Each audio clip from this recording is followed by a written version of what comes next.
Living here in northeast Iowa, we're like 45 minutes away from the Minnesota border, hour and a half away from the Wisconsin border.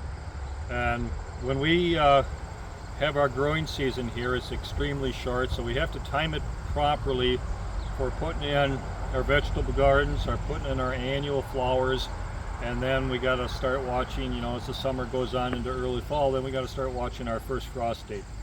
Vegetable gardens growing in a short season as it is very difficult.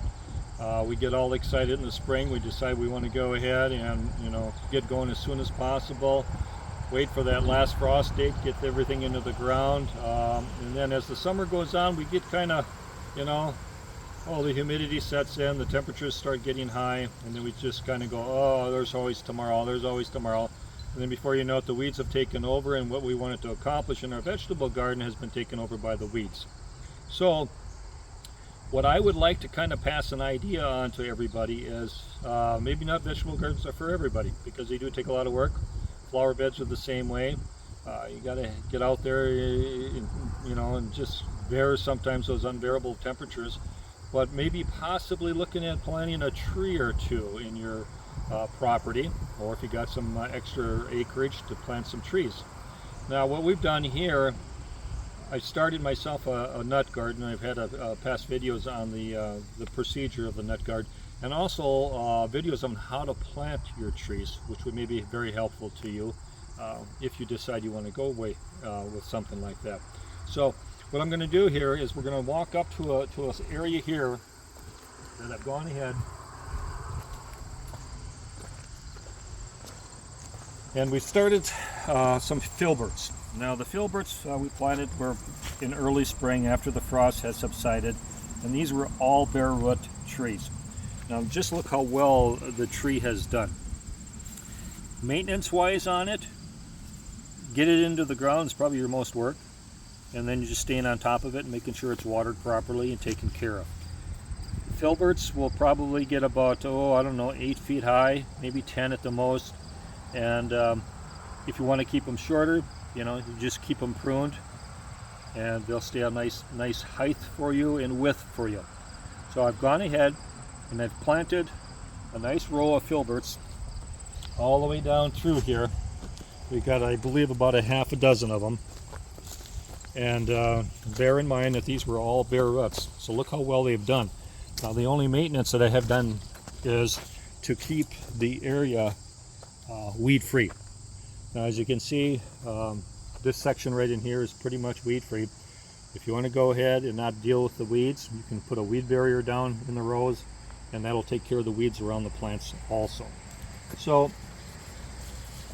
the filbert is an easy one to grow, and but you got to make sure you got a nice little slopey area, which we've got right here, so that the water kind of drains off and doesn't set anywhere around the tree itself. Then we went ahead, and if you're looking for something very, very simple and low maintenance, I've got the tamaracks. The tamaracks are very easy to grow. They like their moisture, so anything from up above here where the filberts don't like, the tamaracks will suck in all that moisture and take off and grow.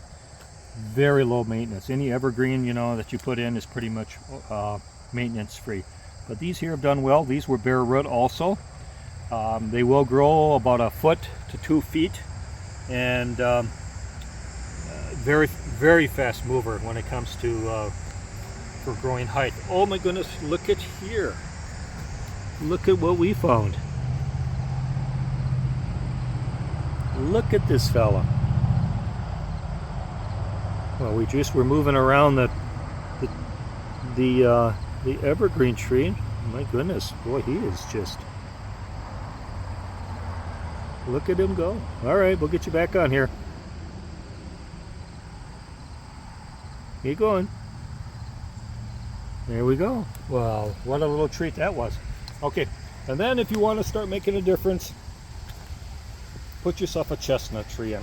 This tree here is pretty much extinct in the United States. It's starting to come back. Orchards are starting to get filled back up with the chestnut tree. And the other good thing about putting in chestnut trees and having a nut orchard is, you know, you're helping out the nature itself. The birds, the squirrels, you know, every little wildlife creature would probably come up and enjoy them. Just remember that when you go ahead and you plant yourself a nut orchard, you plant a few of them to compensate for Mother Nature's creatures, and for you know, for some for yourself.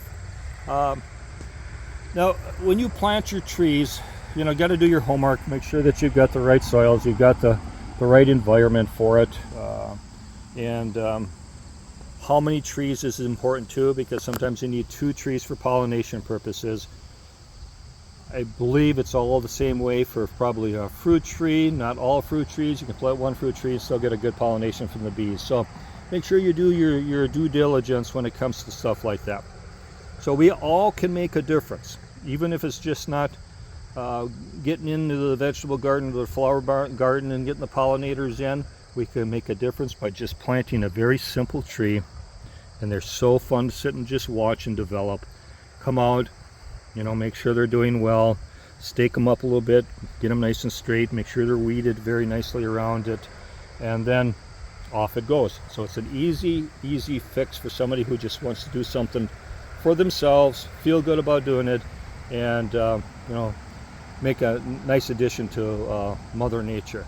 We do have a nice larger orchard we got down below down here, and I put weed barrier down below there to maintain the weeds. Nothing to have to worry about once you get it down, and those are chestnuts down there. So the chestnut was basically extinct. Blight hit it back in the early 1900s, and here in northeast Iowa I did notice that there are a few farms that are starting to get the chestnut planted again, and so the area around here, being an area where, you know, everybody kind of likes to do a little bit of the chestnuts, a little bit of the filberts. Maybe you want to do, you know, a couple of chestnuts, a couple of filberts, and see how they do in your own yard. So Jeff from northeast Iowa, you know, make a difference, because just putting something into the ground and watching it grow, I think is a good idea. So give me a thumbs up if you like the content, subscribe, and hey, happy gardening.